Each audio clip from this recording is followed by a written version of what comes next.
Corporate நிறுவனங்கள் நேரடியாக கட்சிகளுக்கு நிதி வழங்குதல் தடுக்கப்படணும்னு ஒரு பக்கம்.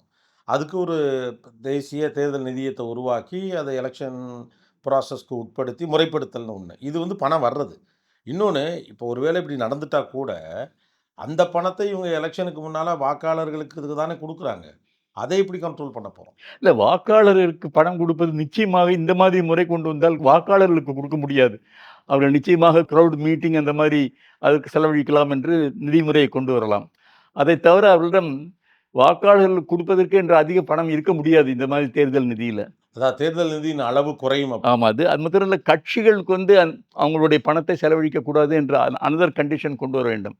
இல்லை என்றால் என்ன பண்ணுவாங்க? இந்த பணத்தையும் வாங்கிக்கிண்டு கட்சிகள் வந்து கேஷ்ல டிஸ்பெண்ட் அதை நிறுத்த வேண்டும். ஒரு கட்சியும் எந்த பணமும் செலவழிக்கக் கூடாது என்று ஒரு கண்டிஷன் கொண்டு வர வேண்டும். நீங்க சொல்றதெல்லாம் ஒரு நல்ல சிஸ்டமாக இருக்கலாம்.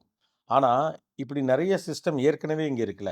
வாக்காளர்களுக்கு பணம் குடுக்கக்கூடாது அப்படின்னு இருக்கு. பரிசு பொருள் குடுக்கக்கூடாது அப்படின்னு இருக்கு. தட்டுல வந்து ஆரத்தி எடுத்த தட்டுல ரூ. 10 பணம் வைக்கக்கூடாதுங்கிற அளவுக்கு ஸ்ட்ரிக்ட்டா ரூல்ஸ் இருக்கு. ஆனா, அதெல்லாம் எங்க எக்ஸிக்யூட் பண்ணப்படுது? அல்லது எங்க கண்காணிக்கப்படுது? இல்ல நிச்சயமாக நீங்கள் கட்சிகள் செலவழிக்கக் கூடாது என்று ஒரு நிபந்தனையை கொண்டு வந்தால், அந்த மாரி செய்வதற்கு வாய்ப்பு இல்லை.